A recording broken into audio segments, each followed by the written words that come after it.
conversations. Let's have real conversations. Get ready to stir it up. Life events and everything in between. Let's go. Get ready to stir it up. No capping. If guests got you covered right up. Get ready to stir it up. Stir it up. Come on. Get ready to stir it up. Hi everyone, welcome to another edition of Stir It Up. Today I have Kobe Ofei. Kobe is an ex-colleague of mine, a creative. He used to be a writer and a lover of music and many other things. And today we're going to be talking about parenting, but parenting not as him being a parent himself, but as him being a recipient of the parenting. Of the parent, right? Yes. And his experience and just sharing viewpoints on that. Thank you for coming and sitting on my couch. Glad to be here again. How much kicking and screaming did you do to arrive here? I came to talk with my friend. I don't know what all these cameras are for. I just came to kick it with my friend. And when I came, you said we have to do this. And you know I love you. So I'm not going to fight it if you say that we have to do it. So and you got fine. You got to powder your nose. They put powder on my nose, they did things to my forehead.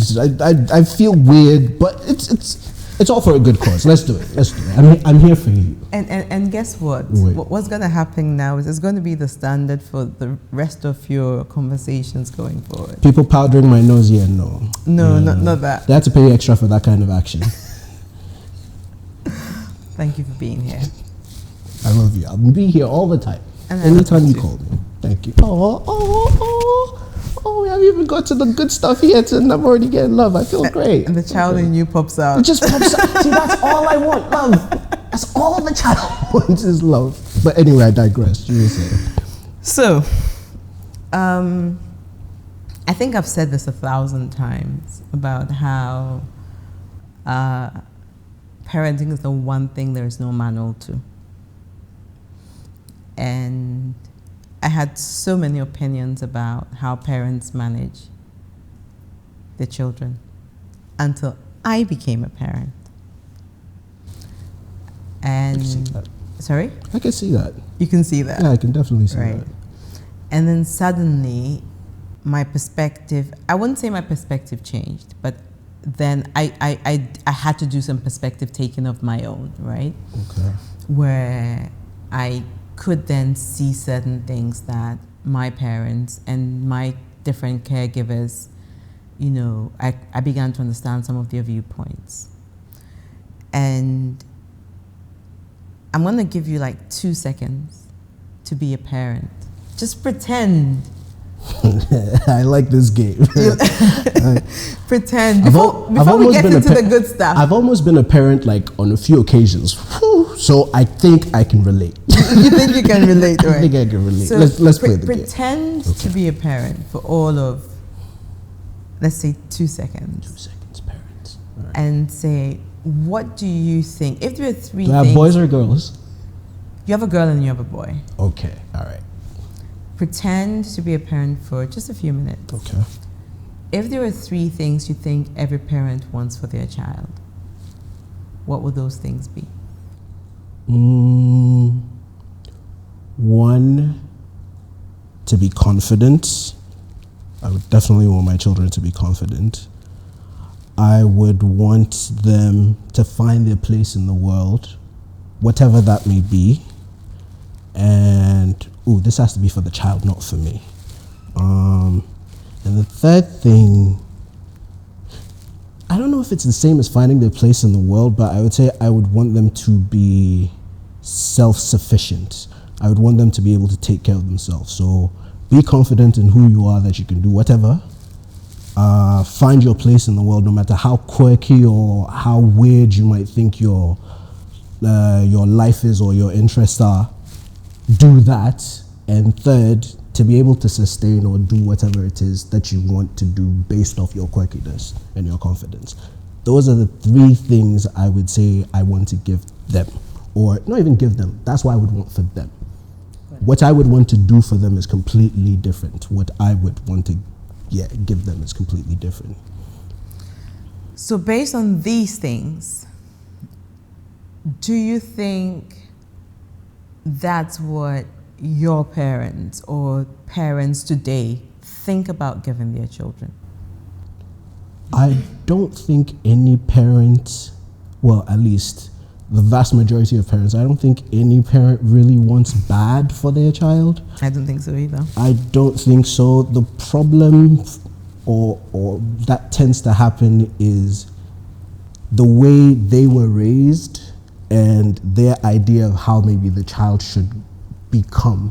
That's where the issue is. So it's like, I've been in the world for a long time, so I kind of know all these things, but you just got here, so maybe kind of listen to what I'm saying, if you will, and then completely ignore the fact that maybe the child too might be a completely different individual on their own. I think that's where the problem comes. They don't necessarily say, oh, I don't care about you or I want bad for you, but they're doing the best they can, the way they know how, based off their experiences. Okay. So let's talk about discipline. Ooh. And how we as parents influence or discipline or shape our children. Okay. Because in our view, we're here to shepherd and nurture and, set our children straight. Right? Train a child in the way they should go. Right. And they will not depart from. Sometimes they might, but yeah. But the way you discipline a child affects their outlook on life. 100% agreed. 100% agreed. I feel that, again, I tend to equate things to, as I've grown, I actually wanted to ask you a question about when you said your perspective has changed. I'll come back to that. Like, what are the things that you used to think that now you're like, oh, maybe that's not how it should have gone at all. But I feel that a lot of things, again, our parents were once children and they also had parents. So the way they were disciplined, they you can only do what you have seen or you know. So I feel like if they did things a certain way, they begin to look at it like, well, I kind of turned out okay. If I do it to my child, they'll be fine. But again, the child is their own individual. Perfect segue. As a parent yourself, I'm pretty sure you see like bits and pieces of yourself in your kids. Plenty. Is there anything in particular where you see them do and you're like, okay, this is your thing. Like, I don't know where this came from me. Like, but this is your thing. Is there anything like that in with any of your kids? I think so. Okay. I think so. I think I can match a lot of their behaviors, good and bad, to both their dad and myself. Got you. But I also see a lot of things that they do that are truly uniquely them. Mm. So it's things like just the sheer determination sometimes to do certain things, right? It's not me, like with specific things, right? So yes, I do. I see that. So even based off that answer, the sheer determination, I have a friend who also says that about his kids. He's like, oh, I don't know where that's, I'm going to do this thing repeatedly, even if I've been told no, I want to do that, I'm going to do that, comes from, because he's not like that. Sometimes I feel that begins to butt heads a bit, because maybe you have something in mind for them that I want you to do X, Y, Z. But that shared determination that no, for example, let me put words to it. Maybe mathematics or science is a great path for your child to go on. And your child decides, no, maybe I want to play football or I want to be a musician. The tenacity to say I'm going after that might be a little different from how you have been raised with like the world, like the way the world goes. You might come from an era, I'm not saying you do, I'm saying some parents might come from an era where it's like, football's not gonna get you anywhere. It's so hard to do. Music is so difficult. It's so hard to, stick with the safe jobs, do X, Y, Z. Or do both. Or, see, now that's the liberal parenting you showed. That's the liberal parenting you showed, because from what I know, and some even personal and other shared experiences I've had, it becomes, but who's going to pay for the bills? The bills, the shoes, the this, that. I have to wake up at 6 a.m., take you to a this. No. Do this. Because, and that's where for me the conversation about discipline gets a little tricky. Because are you disciplining the child because, no parent wishes bad for their child. So maybe you're disciplining them with the intent of do it the right way. But is the right way really the right way for them? I tend to say this sometimes, that sometimes the people that love you, they want you to do things not for you, they want you to do things for them. Yeah. So sometimes, and they will only expose you. Their limitations will invariably become your limitations. Exactly. Right? Because if they have certain fears or certain inhibitions, they will be passed down to you because they feel like they can't go beyond a certain limit. So discipline. What's discipline in the sense that, is it a thing of is it a thing of right and wrong? Is it a thing of don't do this, do that, or is it a thing of correcting a child, right? And how were you disciplined, and how? And today, what is the right way to discipline a child? Okay, 3-part question. What is discipline? You take it from 2 ways. If we want to get biblical about it, you could do the spare the rod, spoil the child bit, and then it's immediately whoop them, whoop them. I'd like to look at it a little broader, because medicine is a discipline. What they call it, any job you kind of do, it's a path, like they say that's a discipline. There's a medical discipline, there's a law. There's certain things that when you do, you're supposed to do them in a specific way to get the results that you want. So for me, if I'm encompassing that with actual, quote unquote, your beating, I don't want to use beating, but if you are inflicting some sort of mental or physical limitation, not even limitation, like a thing on the child to make sure that they do a thing, if I'm adding that to what discipline actually is, it's more just guidance, it's structure. For me, discipline is more structure. It's, okay, if you do this and it goes wrong, you're in trouble. If you are supposed to do X, Y, Z and you don't do X, Y, Z and you get a bad result, you're in trouble. So for me, that's what I think discipline is. The second part of the question was I disciplined? Yes, I was disciplined.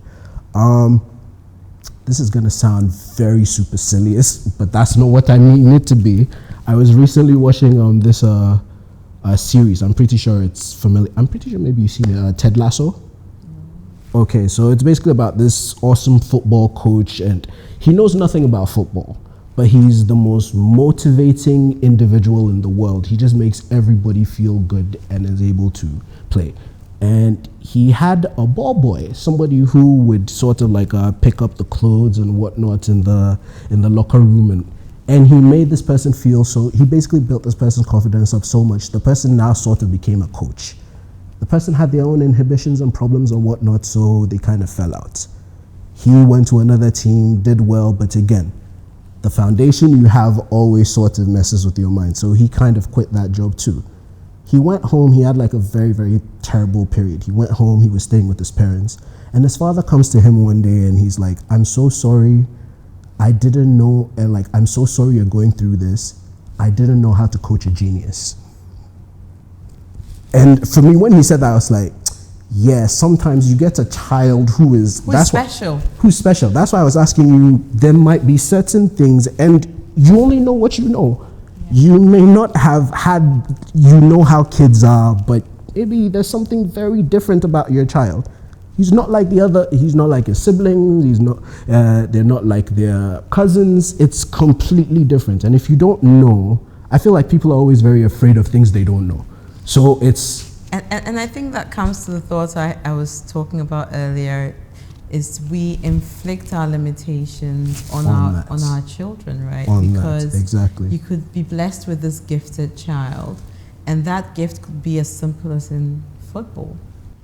And just because our limitations are that a child needs to be a doctor or a surgeon, or they have to follow a certain path, right? And that's our limitation, right?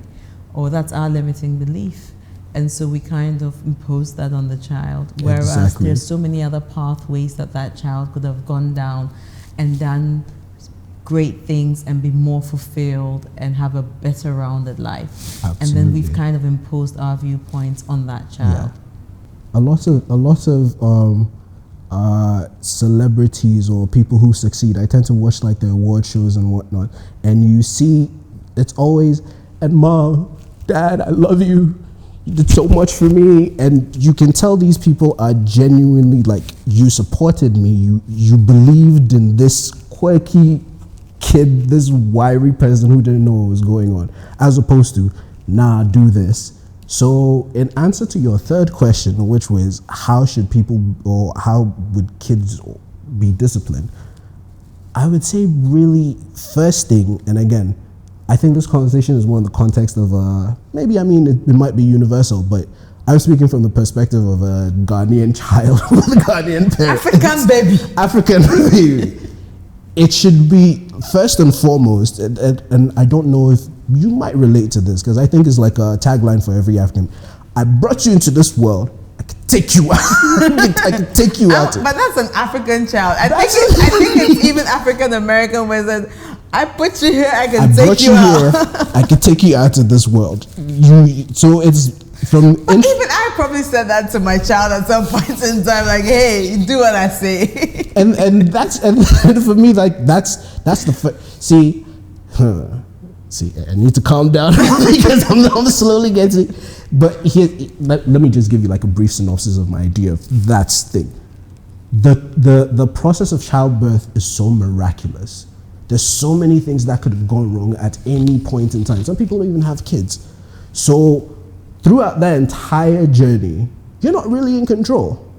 Sometimes you don't even know whether you're going to get a boy or a girl. You don't know whether they're going to come out blind. You don't know whether they're going to come out gifted. You don't know if they're going to... You know what you're going to get. You don't know what you're going to get.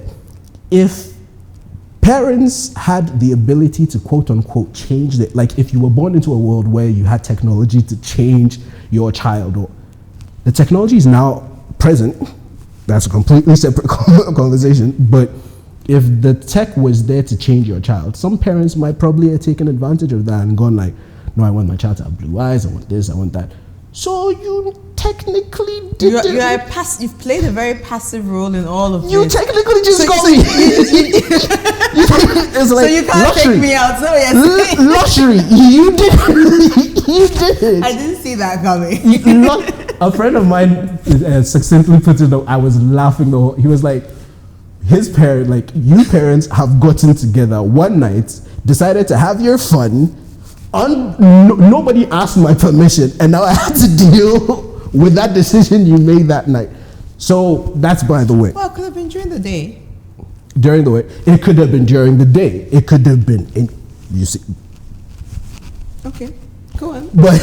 But yeah, my thing would be acknowledge. So yeah, in that same vein, you did not necessarily say this is what I'm going to get, and now it's like you bought a car and you know this is how the car works. You didn't know what car you were going to get. So for me, how to discipline the person would be acknowledging first and foremost, this is a different person. Like, they're their own person. Obviously, when they're 4 or not even 4. When they're younger, you put in guardrails. Exactly. But as they get older and they mature, you need to potentially acknowledge their individuality and be a bit more accommodating. Accommodating and supportive where need be. Got it. Chaleza is you. It's not. That's what you're saying. I agree, but Chaleza hustle is real. And that's one thing. Like, you're a parent, so your perspective might be completely different. No, my perspective is not very different, Okay. and I'll tell you why my perspective is not different. Because you started to ask me that question.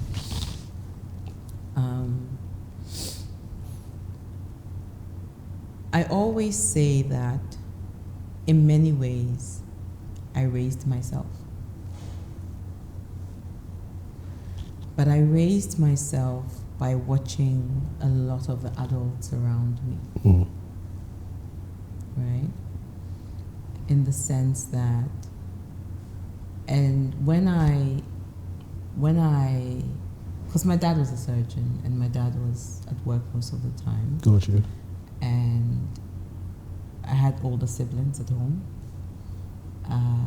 And my older siblings were a yardstick to look at. So, so you would see them, do home chores. So you would learn some of those home chores. So by the time I was 10, I could cook a pot of soup, for example. No one taught you. You just watched. By watching, literally, right? And I would make mistakes, but I would figure it out, right? And then I went to live with my grandma when I was maybe a little over 10.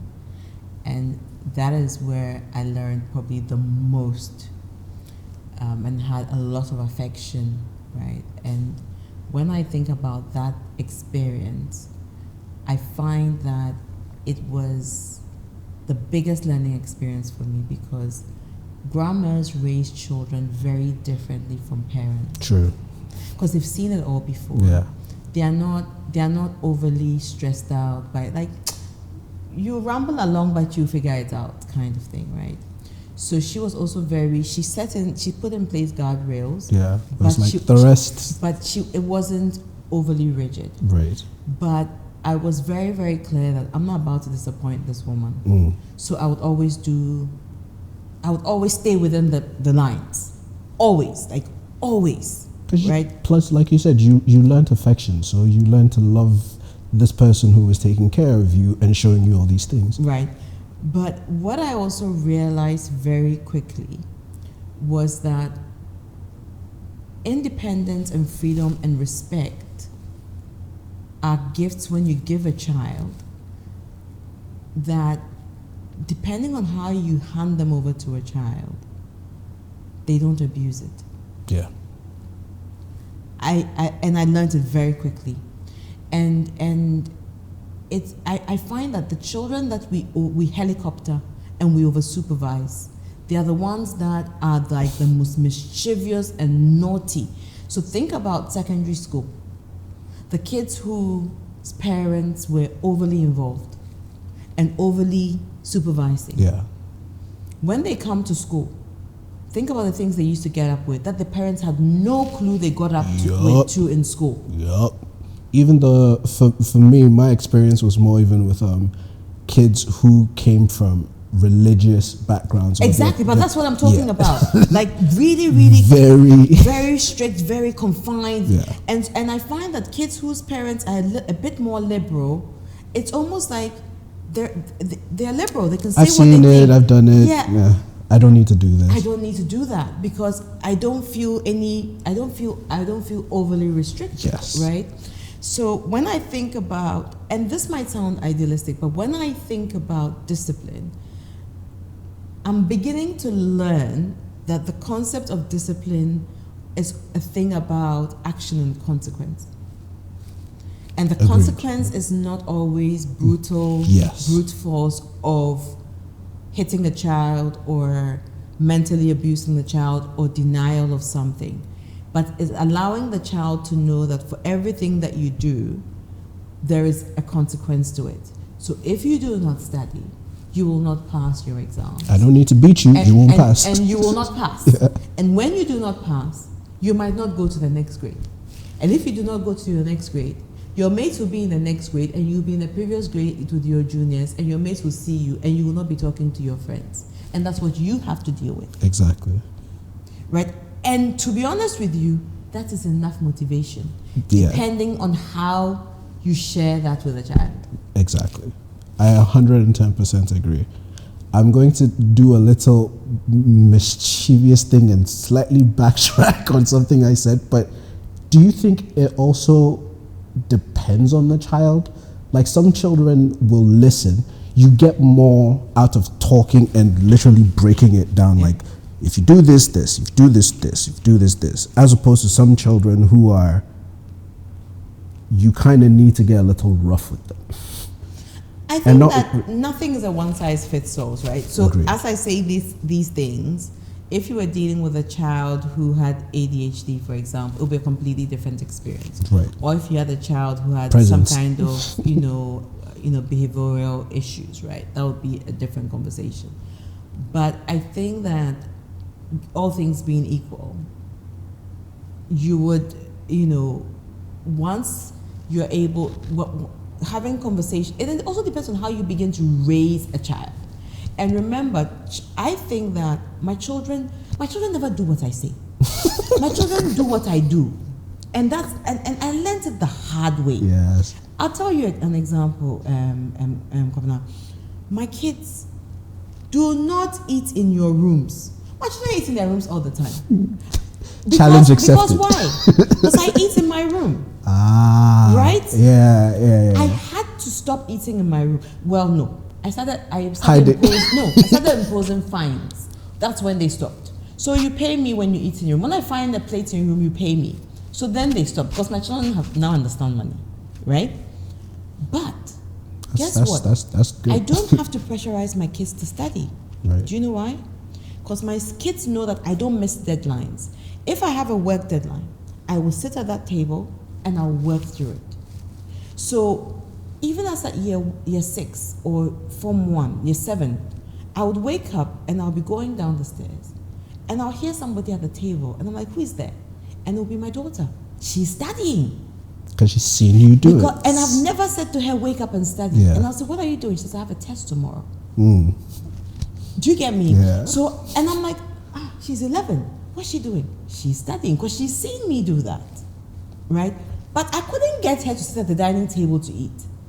I couldn't, not for the life of me. Yeah. I couldn't get her to sit at the kitchen counter to eat. She will eat in her room because that's what mommy does. Yeah, exactly. Why are you telling me what you're not doing? Yeah. You get me? It's things like dishes in the sink. My kids, I don't have to tell my kids to wash up after themselves now, because they wash up after themselves. If it's 11 o'clock, I will just say, I need my kitchen spick and span. Yeah. I will go downstairs and the kitchen sink will be empty, because they know you don't leave dishes in the sink, right? And because they've seen me do it. They've seen you do it. But guess what? The things that I do wrong, they do. Yeah. Because it's okay. I think, and that's a very weird area too.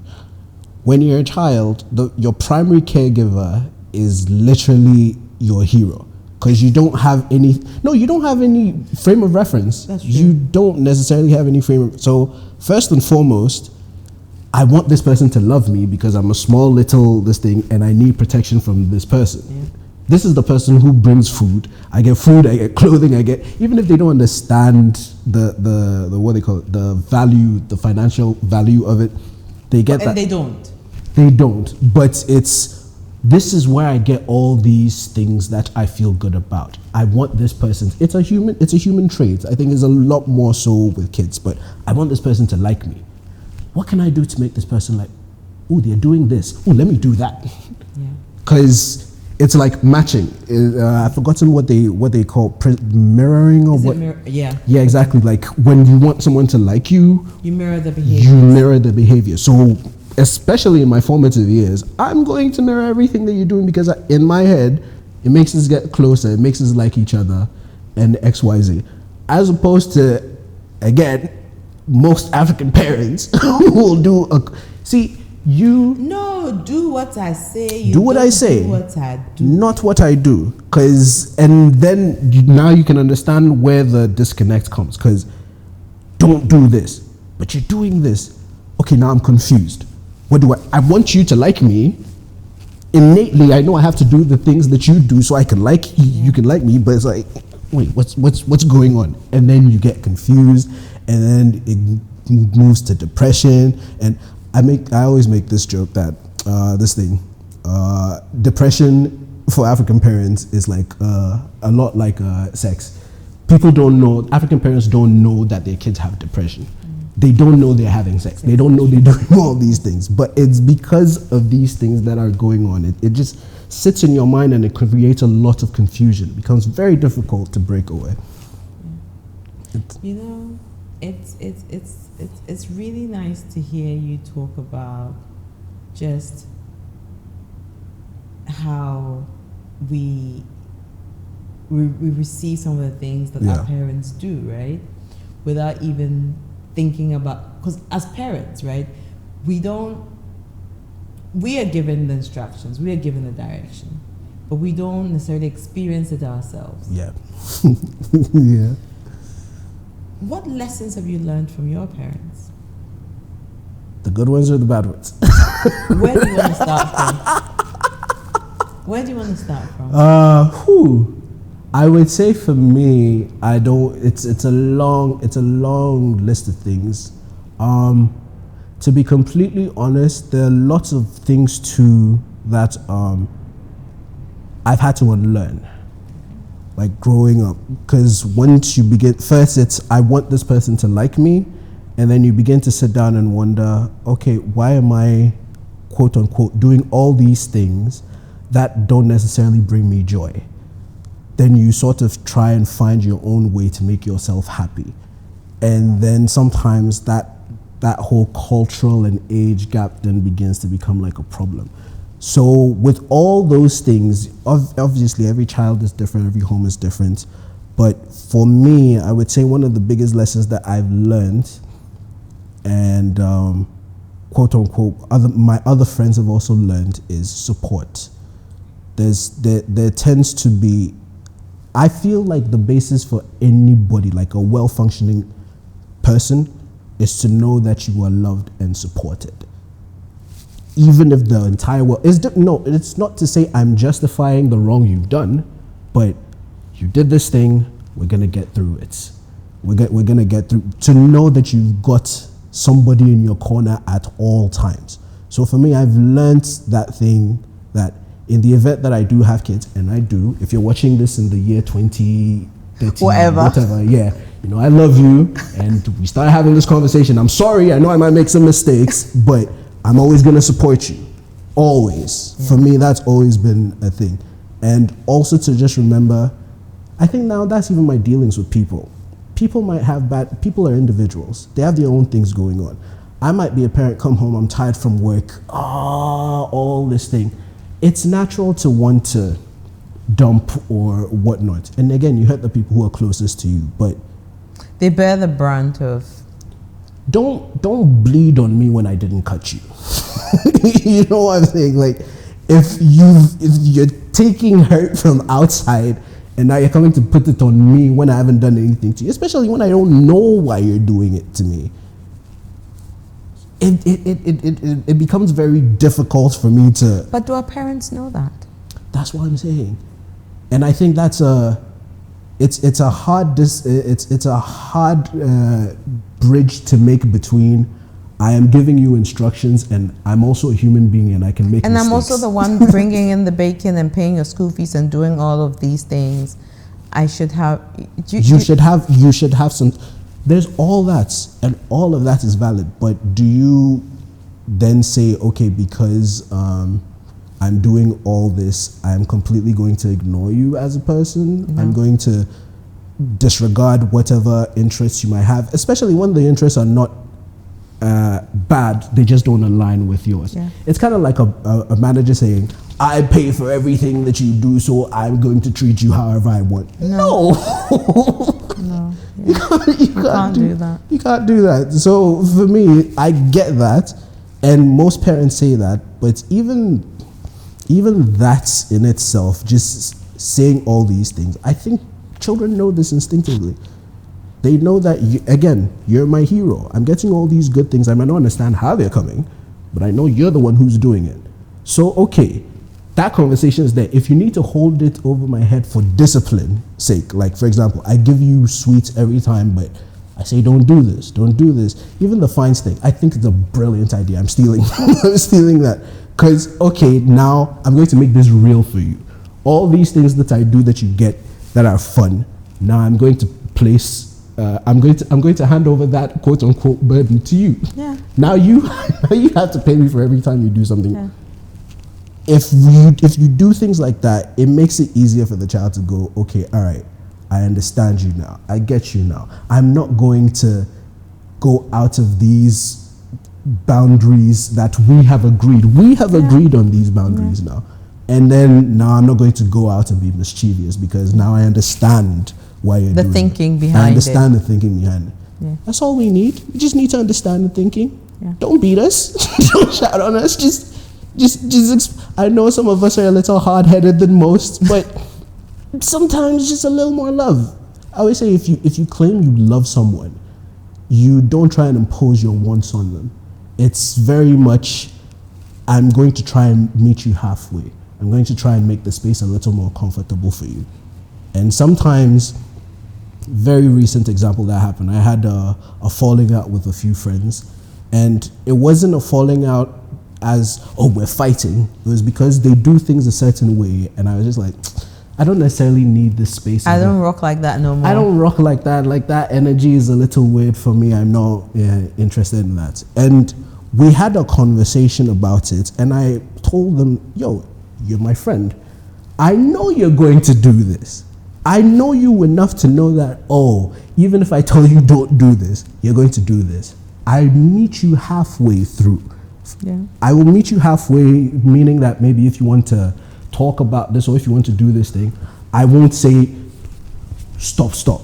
I will joke with you a little, do whatever you need to do. But again, I've put my boundaries. Don't do more than that. The moment you start doing more than that, it becomes very disrespectful and, oh, now you don't care about me. You're not making the space comfortable for me to live in. So if you make the space comfortable, you can have all the disagreements you want. It will stay in that space and everybody will be happy. Yeah. And it's interesting, a couple of weeks ago, Sharon had talked about how boundaries are there to protect the relationship and not necessarily to protect you from a relationship. Exactly. And I thought it was quite an interesting way of thinking about boundaries, right? Because a lot of the time we think it's there to protect me. Yeah. Right? But it's actually there to make our relationship a safe place to be in, right? So that I don't offend you and you don't hurt me. Exactly. You know, and we're able to coexist and thrive and grow together. Yeah. You know? So, what have you learned from the way your parents nurtured you? As we wrap this conversation up. What have I learned? Well, the sport thing is huge. What else have I learned? Oh, so I've also learned, for good or for bad, I've learned self-sufficiency. The way I learned that is weird. And I say it's weird because there would be moments or times where I'd be like, I want this, and I wouldn't be given that. And sometimes there would not even be a reason for why I'm not given that. You just can't have it. You just can't have it. No. But we do that, you know, Charlie.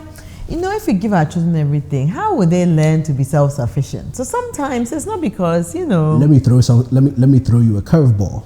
What if? Oh, this is gonna be wild. What if, right? Your child is doing a test, and you tell her, "Yo, I see you're struggling with this subject. If you do this XYZ, I will give you this." And your child does that, and you don't give her that. Oh, no, I would give it to her. Imagine with me for a moment a scenario like that, because that happened. So from that... That creates trust issues. That creates that, and it also creates And I always say, for me, I'm happy. I'm happy with how I've turned out, because I won't say my parents were. I always say this: they did the best they could with the information that they had. Somebody else could have turned out completely differently from how I did, but I chose to. Again, you don't give me this, I can moan, gripe, be sad, and sit there and wallow in. I didn't get the thing I want. My response was, all right, fine, I'm gonna go figure this out. I'm gonna get the thing myself. And then I got the things myself. So maybe the lesson wasn't the best way to teach me self-sufficiency. And again, it also depends on the child. Somebody could have gone completely left and not learned self-sufficiency. They could have learned, woe is me, the world is my enemy, and I can never get whatever I want. I chose to go the other route and to say, you know what, I'm going to go get these things myself. There are lots of things that happen, positive, negative. Again, the world really is about how you respond to things. It really is. You know, I think I tell the story very often about how our experiences shape us in different directions. Right. And I think I've told you this. I probably have.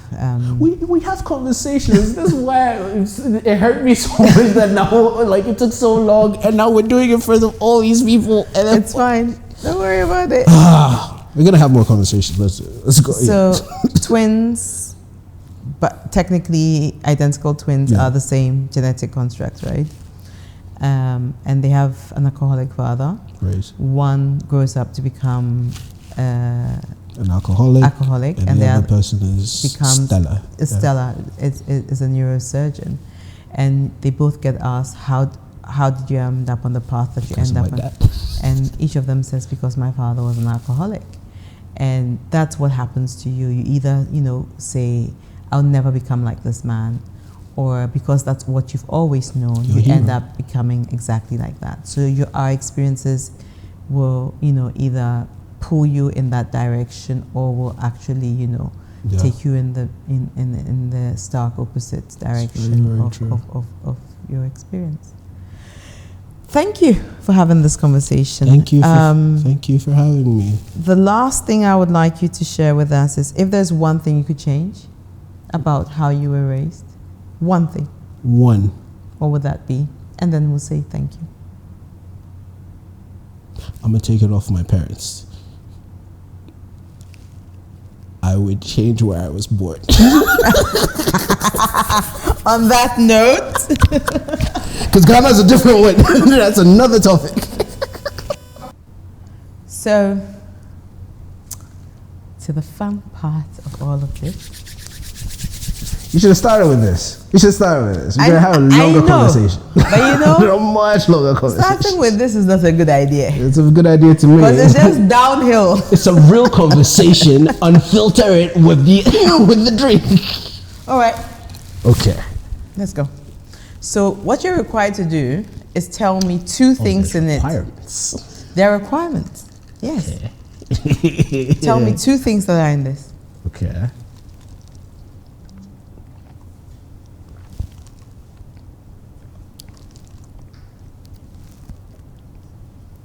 Let's see how much delinquent behavior you have inside of you.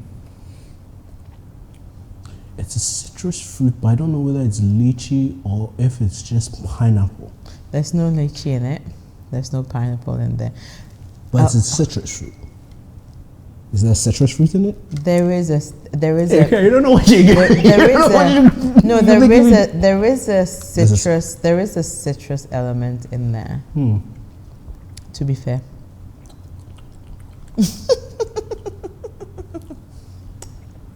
At this point in time, I'm just drinking. Stir it up. Oh man.